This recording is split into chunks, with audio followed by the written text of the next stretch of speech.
Hey everyone, did you know that dogs can get distracted by pretty much anything?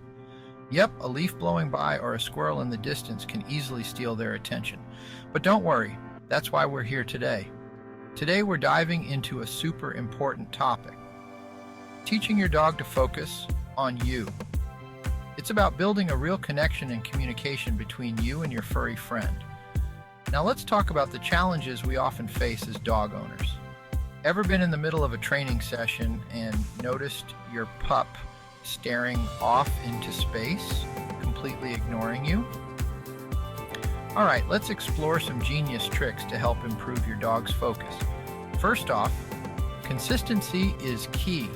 Another great technique is using high-value treats. Now here's a technique that I absolutely love, the look at me command. It's super effective.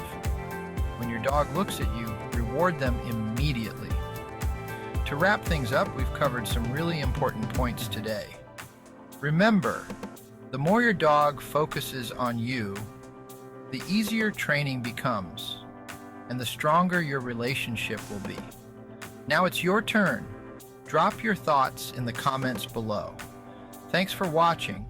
Please subscribe and share. Happy training.